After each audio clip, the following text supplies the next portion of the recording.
1863년 7월 30일 미국 미시간주의 고요한 농가에서 인류의 역사를 바퀴 위에 올려놓게 될 한 아이가 태어났습니다. 그 아이의 이름은 헨리 포드였습니다.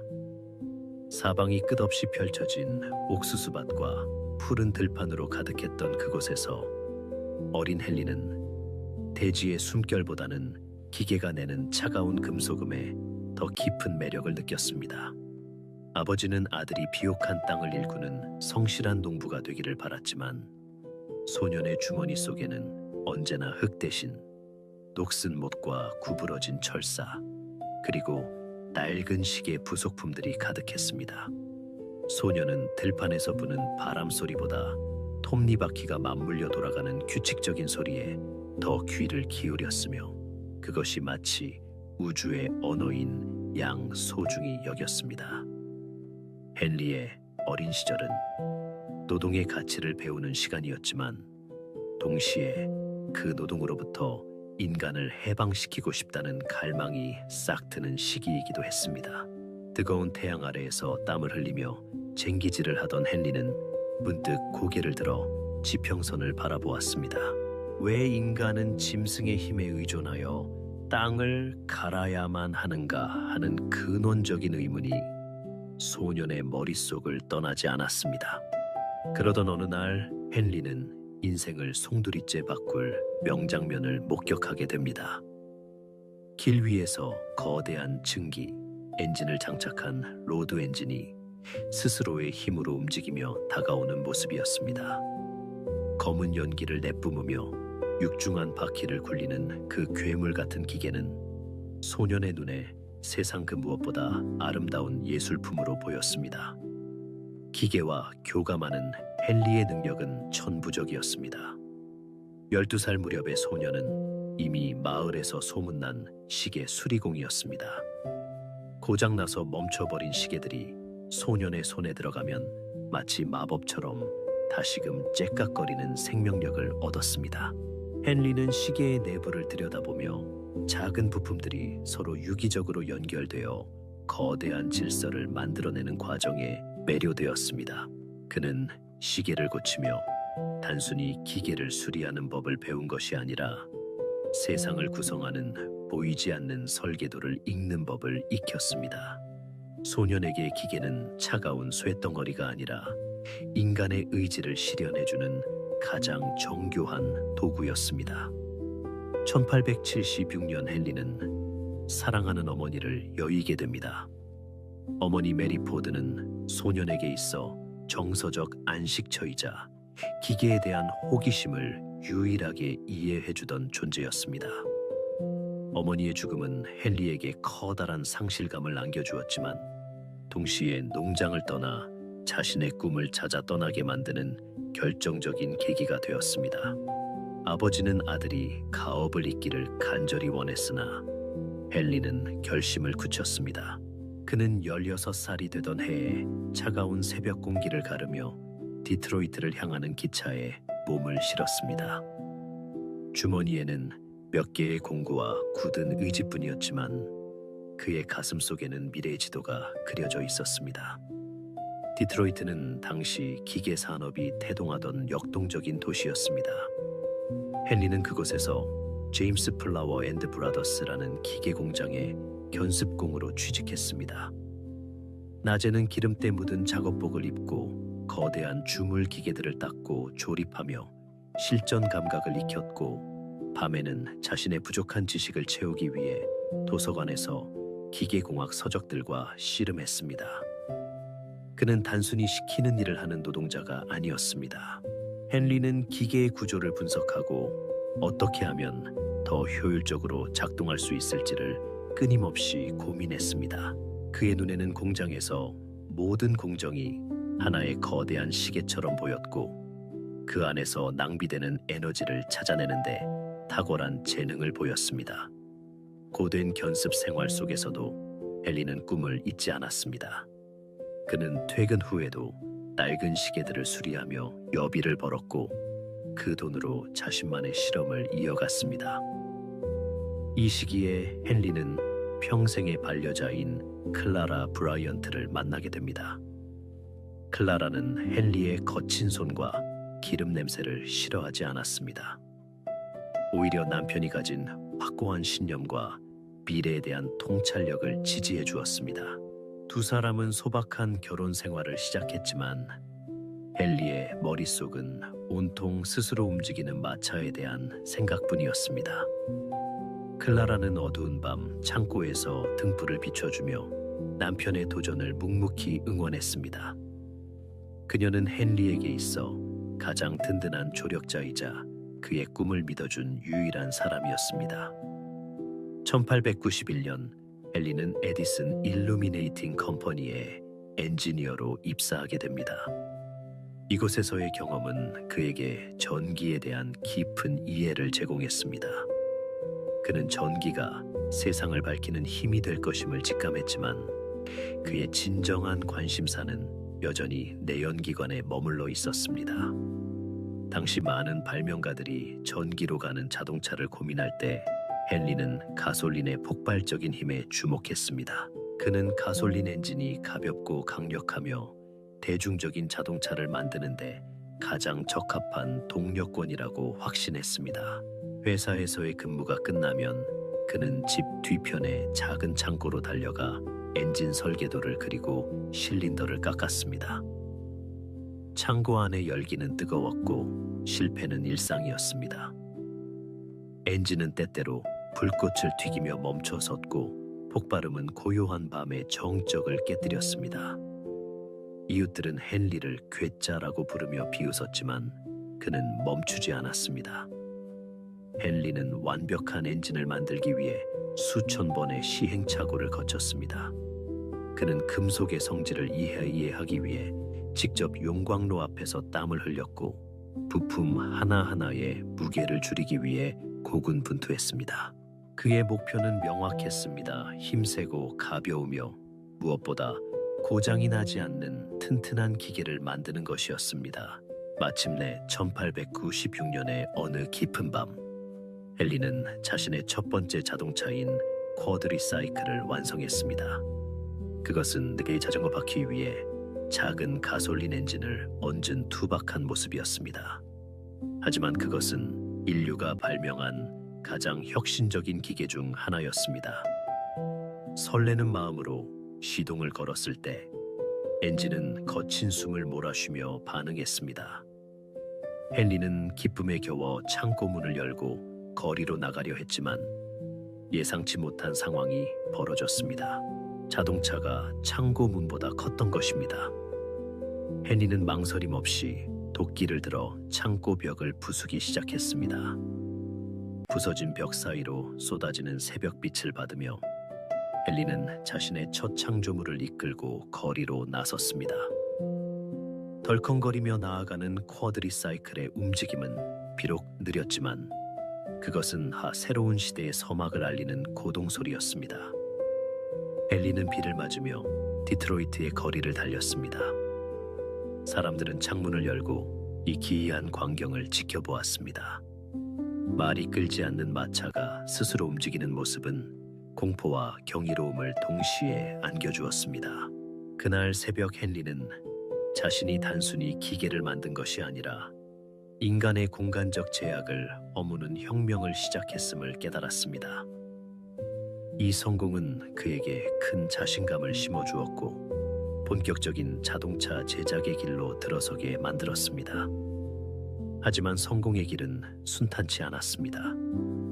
헨리는 자신의 이상을 실현하기 위해 투자자들을 모아 디트로이트 자동차 회사를 설립했지만 수익을 우선시하는 동업자들과 갈등을 빚었습니다.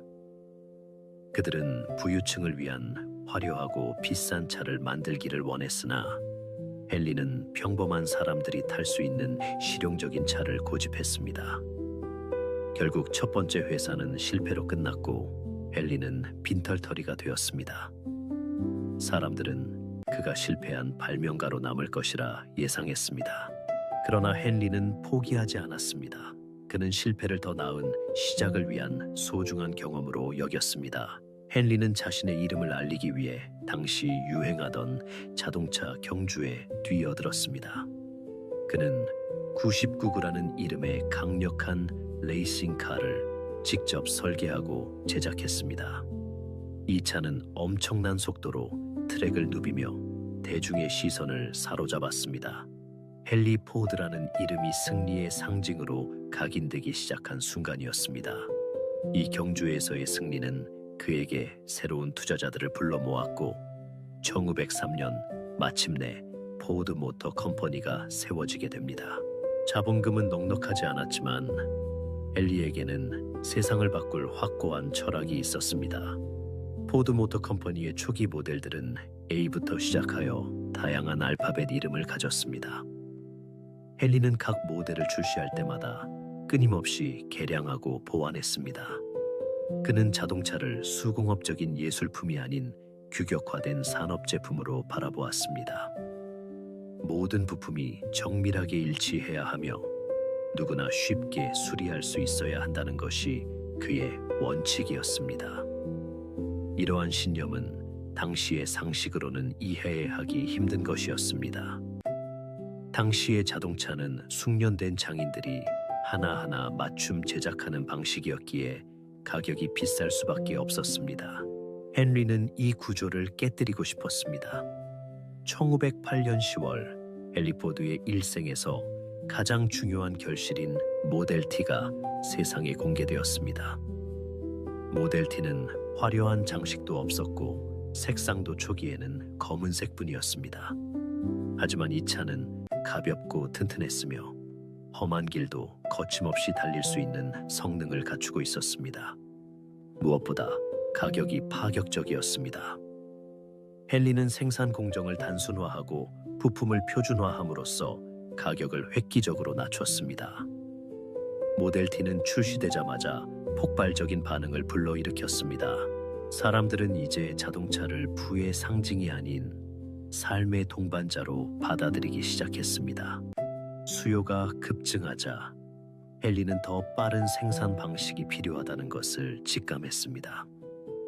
그는 어느 날 도축장에서 고기가 레일을 따라 이동하며 작업자들이 분업하는 모습을 보고 영감을 얻었습니다. 그것은 컨베이어 벨트 시스템의 탄생으로 이어지는 결정적인 순간이었습니다. 1913년 하이랜드 파크 공장에 도입된 이동식 조립 라인은 전 세계 산업 지형을 완전히 바꿔놓았습니다. 이전에는 차 한 대를 조립하는데 반나절이 넘게 걸렸지만 이제는 93분 만에 한 대의 자동차가 완성되었습니다. 생산 효율의 극대화는 가격 하락으로 이어졌고 모델 T는 전 세계 도로를 점령하기 시작했습니다. 이 혁신은 단순히 기계적인 변화에 그치지 않았습니다. 노동자들의 작업 방식도 바뀌었습니다. 각 노동자는 정해진 위치에서 단순한 동작을 반복하게 되었습니다. 이는 생산성을 높였지만 노동자들에게는 극심한 피로와 단조로움을 안겨주었습니다. 헨리는 노동자들의 불만이 높아지고 이직률이 상승하는 것을 목격했습니다. 그는 이 문제를 해결하기 위해 당시로서는 상상도 할 수 없는 파격적인 제안을 던졌습니다. 하루 8시간 노동에 최저임금 $5를 지급하겠다는 선언이었습니다. 이는 기존 임금의 2배에 달하는 금액이었습니다. 전 세계가 포드의 이 발표에 경악했습니다. 경쟁사들은 포드가 미쳤다고 비난하며 곧 망할 것이라고 예언했습니다. 그러나 헨리의 생각은 깊었습니다. 그는 자신의 노동자들이 단순히 기계의 부품이 아니라 자신이 만든 자동차를 구매할 수 있는 소비자가 되어야 한다고 믿었습니다. 임금이 오르자 노동자들의 사기에 충천했고 포드 공장에 취업하기 위해 전국에서 사람들이 몰려들었습니다. 중산층의 탄생을 알리는 거대한 사회적 실험이 성공하는 순간이었습니다. 헨리는 자본가와 노동자가 공생할 수 있는 새로운 경제 모델을 몸소 증명해 보였습니다. 모델 T의 성공과 함께 헨리 포드의 명성은 전 세계로 퍼져나갔습니다. 그는 현대 산업 사회의 영웅으로 추앙받았고 그의 이름은 혁신의 대명사가 되었습니다. 하지만 거대한 성공 뒤에는 그림자도 존재했습니다. 헨리는 자신의 방식이 유일하게 옳은 길이라고 믿기 시작했습니다. 그는 공장 내에서 노동자들의 사생활을 간섭하기 시작했고 엄격한 도덕 규범을 강요했습니다. 사회학 부서를 만들어 노동자들의 가정 환경과 저축 습관까지 조사하게 했습니다. 이는 효율성을 위한 조치였으나 동시에 인간의 자유를 억압하는 결과를 초래하기도 했습니다. 헨리의 고집은 제품 개발에서도 나타났습니다. 모델T가 수십 년 동안 시장을 지배하자 그는 변화의 필요성을 느끼지 못했습니다. 소비자들은 더 다양한 색상과 세련된 디자인을 원하기 시작했지만 헨리는 여전히 검은색 모델T만을 고집했습니다. 경쟁사들이 기술적으로 앞선 신모델을 내놓을 때도 그는 자신의 철학을 굽히지 않았습니다. 이러한 독단적인 태도는 아들 에드설 포드와의 갈등을 심화시켰습니다. 에드설은 아버지보다 유연한 사고를 지닌 인물이었고 회사가 시대에 발맞춰 변화해야 한다고 주장했습니다. 아버지와 아들의 갈등은 포드 제국의 내부에서 서서히 타올랐습니다. 헨리는 아들이 지나치게 세련되고 유약하다고 생각하여 그를 강하게 몰아붙였습니다. 에드설이 제안하는 새로운 디자인과 유압식 브레이크 같은 기술적 도입을 헨리는 단칼에 거절했습니다. 그는 자신이 만든 시스템이 완벽하다고 믿었기에 그 어떤 수정도 허용하고 싶지 않았습니다. 이러한 긴장 관계는 수년 동안 지속되었으며 이는 헨리 포드의 말년에 깊은 상처를 남기게 되는 비극의 씨앗이 되었습니다. 제1차 세계대전이 발발하자 헨리는 자신의 영향력을 평화를 위해 사용하고 싶어 했습니다. 그는 전쟁은 무의미한 파괴일 뿐이라고 생각했습니다. 헨리는 사제를 털어 평화의 배를 띄우고 유럽으로 건너가 전쟁을 중단시키려 노력했습니다. 비록 이 시도는 실패로 끝나고 대중의 비웃음을 샀지만 헨리 포드가 가진 평화에 대한 순수한 열정만큼은 진심이었습니다. 그는 기계가 인간을 파괴하는 수단이 아닌 풍요롭게 만드는 수단이 되어야 한다고 믿었기 때문입니다. 전쟁이 끝난 후 미국은 유례 없는 호황기를 맞이했습니다. 사람들은 이제 단순한 이동 수단을 넘어 개성을 표현할 수 있는 자동차를 원했습니다. 헨리는 마침내 현실을 직시해야 했습니다. 1927년 그는 모델T의 생산 중단을 결정했습니다. 무려 1,500만 대 이상이 팔려나간 전설적인 자동차의 종말이었습니다. 헨리는 모델 A라는 새로운 이름의 차량을 개발하기 위해 공장 문을 닫고 대대적인 설비 교체에 들어갔습니다. 전 세계는 과연 포드가 다시 한번 기적을 일으킬 수 있을지 주목했습니다. 모델 A의 출시는 대성공이었습니다. 그것은 헨리의 기술력과 에드설의 세련된 감각이 조화를 이룬 결과물이었습니다. 하지만 헨리는 이 성공 속에서도 아들에 대한 통제를 멈추지 않았습니다. 그는 공장 경영의 모든 세세한 부분까지 직접 관여하며 아들의 입지를 좁혔습니다.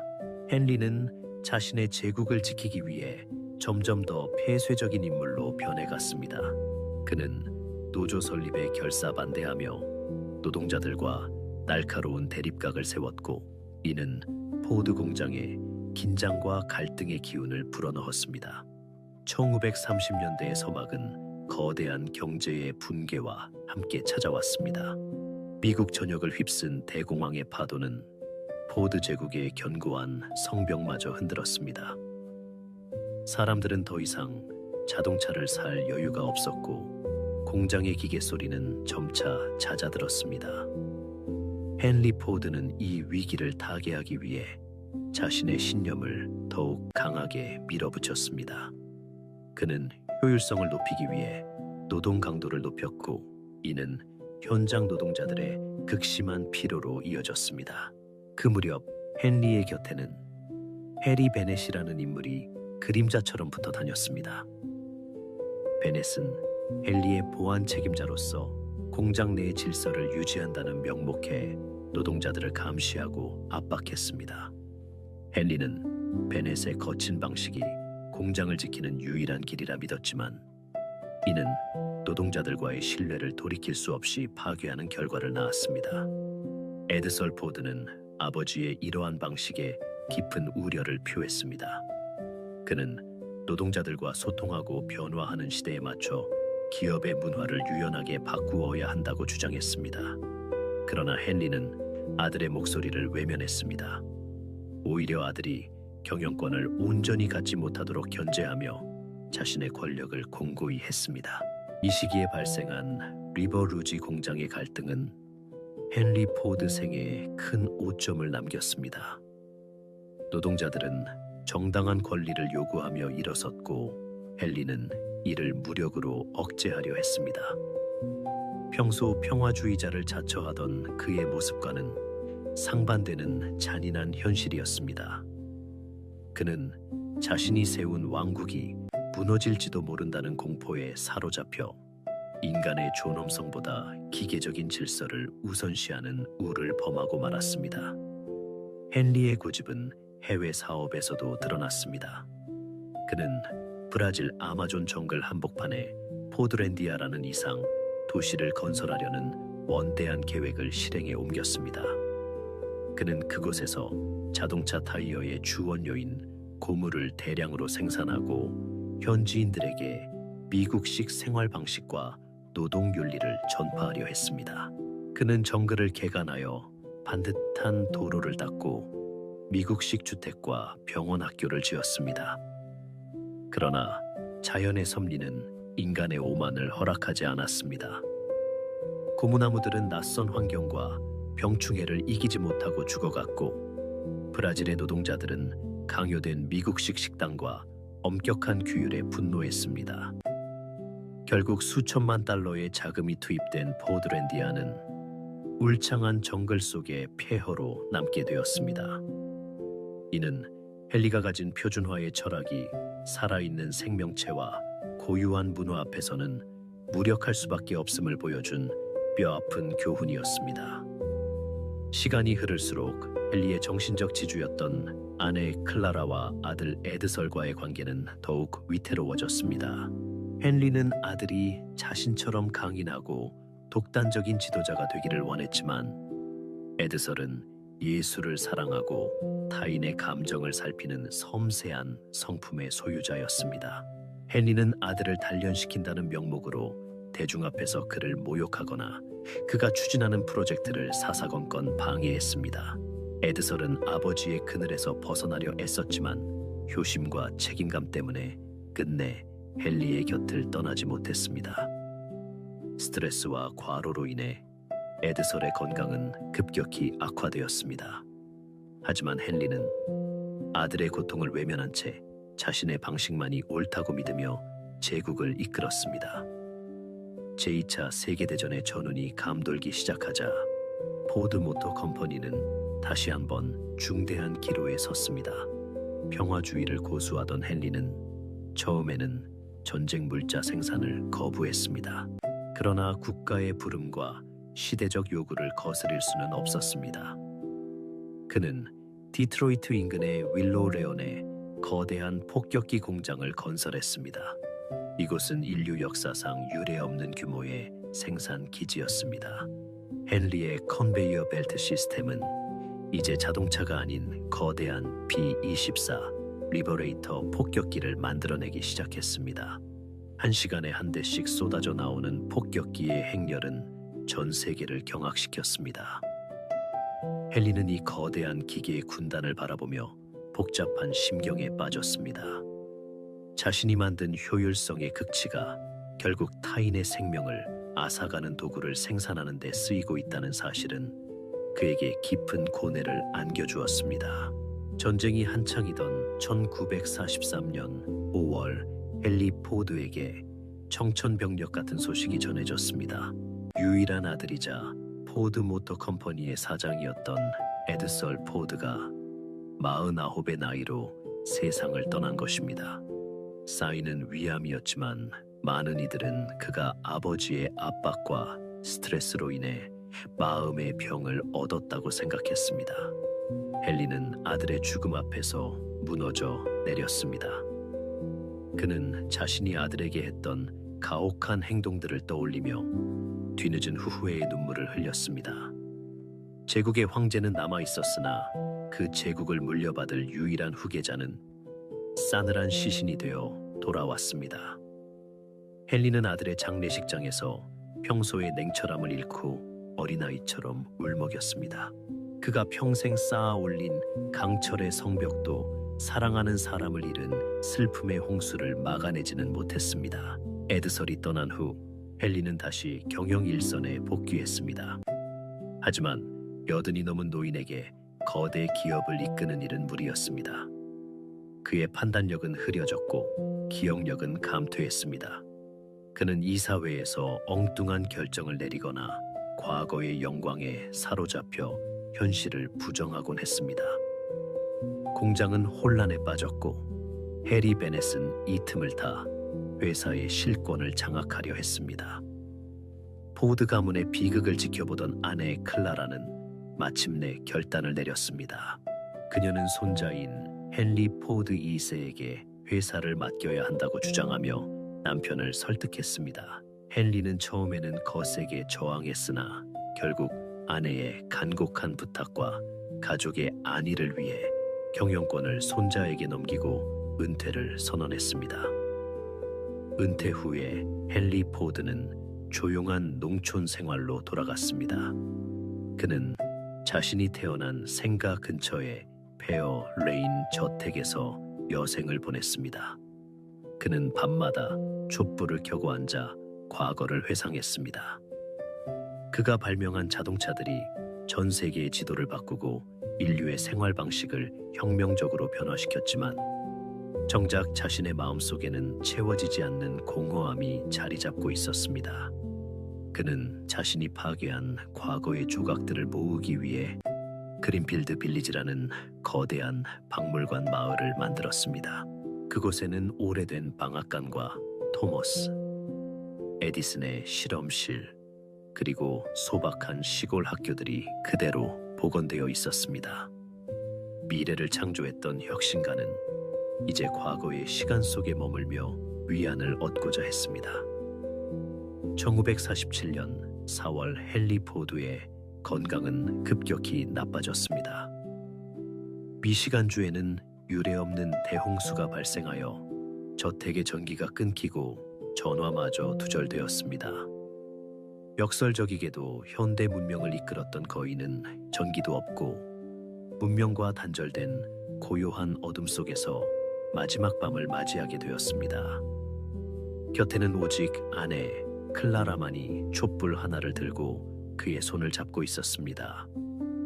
헨리는 클라라의 눈을 바라보며 평화롭게 숨을 거두었습니다. 그의 나이 83살이었습니다. 그가 눈을 감는 순간 밖에서는 세찬 빗소리와 함께 대지의 숨결이 요동치고 있었습니다. 마치 자연이 한 시대의 거인을 데려가는 의식을 치르는 듯했습니다. 헨리 포드가 남긴 유산은 단순히 포드라는 브랜드와 수천만 대의 자동차만이 아닙니다. 그는 대중 소비 사회라는 현대 문명의 기본 틀을 설계했습니다. 그가 도입한 고임금 정책과 표준화된 생산 방식은 중산층의 탄생을 가능하게 했으며 이는 민주주의와 자본주의가 결합하여 번영하는 토대가 되었습니다. 그러나 그의 삶은 동시에 기술의 진보가 인간의 개성을 어떻게 위협할 수 있는지, 그리고 효율성이라는 가치가 인간의 영혼보다 우선될 때 어떤 비극이 발생하는지에 대한 경고를 담고 있습니다. 그는 위대한 개척자였지만 동시에 자신의 신념에 가둔 포로이기도 했습니다. 오늘날 우리는 헨리 포드가 닦아놓은 길 위에서 살아가고 있습니다.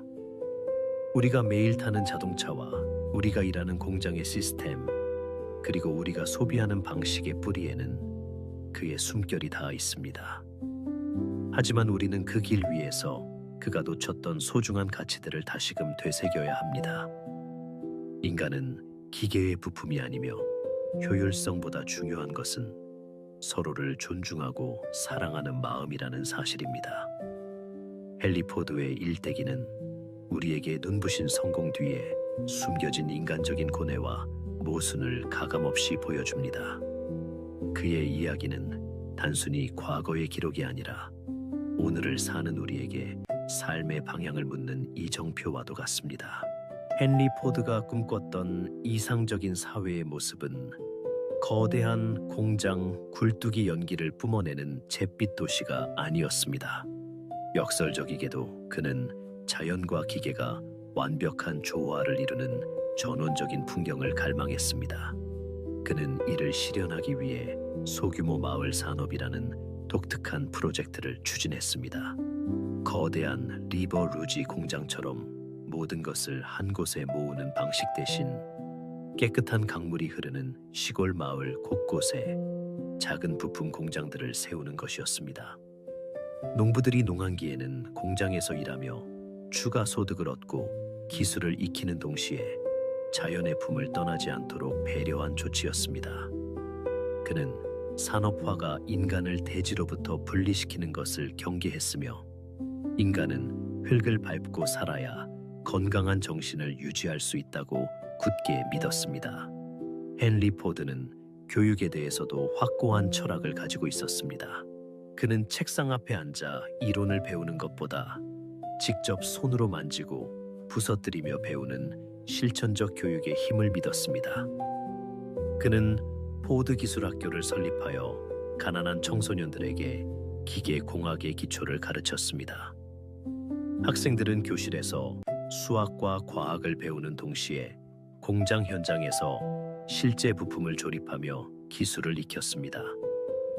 헨리는 이들에게 단순히 기술자가 되는 법이 아니라 스스로 생각하고 문제를 해결하는 관찰자의 눈을 길러주려 애썼습니다. 그는 역사는 쓰레기라는 다소 과격한 표현으로 과거의 유물에 집착하는 학문적 태도를 비판하기도 했습니다. 그가 말하고자 했던 진해는 과거의 기록에 매몰되어 현재의 혁신을 멈추어서는 안 된다는 경계의 메시지였습니다. 그는 언제나 미래를 향해 열려있는 정신을 가장 고귀한 가치로 여겼습니다. 포디즘이라 불리는 그의 생산 방식은 미국을 넘어 전 세계로 뻗어나갔습니다. 유럽의 공장들은 포드의 효율성을 배우기 위해 견학단을 보냈고 심지어 당시 이념적으로 대립관계에 있던 소련조차 헨리 포드의 기술력을 경계의 눈으로 바라보았습니다. 트랙터를 대량 생산하여 농업의 혁신을 일으킨 포드의 기술은 굶주림에 허덕이던 수많은 나라의 희망의 씨앗이 되었습니다. 헨리는 자신의 기술이 특정 국가나 계급의 전유물이 되는 것을 원치 않았습니다. 그는 이동의 자유가 만인에게 주어질 때 비로소 진정한 민주주의가 완성될 수 있다고 생각했습니다. 자동차는 그에게 있어 단순한 상품이 아니라 인류의 신분 상승을 돕는 사다리와도 같았습니다. 하지만 그가 구축한 이 효율의 제국은 예기치 못한 부작용을 낳기도 했습니다. 표준화된 부품과 공정은 인간의 개성을 지워버렸고 사람들은 점차 대량 생산된 물건들과 똑같은 생각 속에 갇히게 되었습니다. 헨리 포드 자신도 이러한 비판에서 자유로울 수 없었습니다. 그는 자신이 만든 틀 안에서 세상이 움직이기를 바랐고 그 틀을 벗어나는 다양성을 포용하는 데에는 서툴렀습니다. 그는 유대인에 대한 편견을 담은 신문을 발행하는 등 사회적으로 큰 논란을 일으키기도 했습니다. 이는 한 인간이 가진 뛰어난 통찰력이 편협한 독단과 결합했을 때 얼마나 위험한 결과를 초래할 수 있는지를 보여주는 뼈아픈 사례로 남았습니다. 그는 기술적으로는 미래를 보았지만 사회적 가치와 다양성의 측면에서는 자신이 자란 시대의 한계를 완전히 벗어나지 못했던 것입니다. 헨리 포드의 일생을 되돌아보면 우리는 한 인간이 품은 거대한 모순과 마주하게 됩니다. 그는 전쟁을 혐오한 평화주의자였지만 전쟁의 승리를 이끄는 거대한 폭격기를 생산했습니다. 그는 자연을 사랑한 낭만주의자였지만 자연의 고요함을 깨뜨리는 자동차 소음의 주범이 되기도 했습니다. 또한 그는 노동자의 삶을 개선하려 노력한 독지가였지만 동시에 그들의 자유를 억압한 통제관이기도 했습니다. 이러한 모순이야말로 헨리 포드라는 인물을 더욱 입체적이고 인간적으로 만드는 요소일지도 모릅니다. 그는 완벽한 성인이 아니었습니다. 그는 끊임없이 흔들리고 실수하며 자신의 신념을 관철하기 위해 세상과 싸웠던 고집 센 발명가였습니다. 그의 말년에 추진되었던 그린필드 빌리지 프로젝트는 어쩌면 자신이 파괴해버린 과거에 대한 속죄의 재단이었을지도 모릅니다. 그는 전 세계를 돌아다니며 낡은 증기기관과 시계, 그리고 소박한 가구들을 모아 그곳에 전시했습니다. 그는 관람객들이 그것을 거닐며 기계가 가져다준 편리함 이전에 우리가 가졌던 여유와 이웃 간의 정을 기억해 주기를 바랐습니다. 헨리는 미래를 창조하는 일보다 과거를 지키는 일이 훨씬 더 어렵다는 사실을 인생의 황혼기에 이르러서야 깨달았던 것 같습니다. 그가 수집한 수만 점의 유물은 이제 한 시대의 기록을 넘어 인간의 손때가 묻은 사물들이 가진 따뜻한 영혼을 대변하고 있습니다. 헨리 포드가 떠난 지 오랜 시간이 흘렀지만 그의 이름은 여전히 강철과 가솔린의 냄새를 풍기며 우리 곁에 머물고 있습니다. 그는 단순히 이동의 수단을 바꾼 것이 아니라 인류가 시간을 사용하는 방식을 바꾸었습니다. 말의 속도로 움직이던 세상은 이제 엔진의 속도로 소통하게 되었고, 이는 정보와 문화의 교류를 폭발적으로 증가시켰습니다. 그가 닦아놓은 길 위에서 우리는 더 멀리 가고 더 많이 보며 더 큰 꿈을 꾸게 되었습니다. 하지만 우리는 그 길 위에서 우리가 무엇을 놓치고 있는지도 함께 고민해야 합니다. 속도보다 중요한 것은 방향이며 효율보다 소중한 것은 인간의 존엄성이라는 헨리 포드의 뒤늦은 깨달음을 우리는 가슴 깊이 새겨야 합니다. 이제 우리는 헨리 포드가 닦아놓은 고속도로를 지나 인공지능과 자율주행이라는 새로운 지평선으로 향하고 있습니다. 운전대가 사라지고 엔진 소리조차 들리지 않는 미래의 자동차 안에서 우리는 헨리 포드를 어떻게 기억하게 될까요?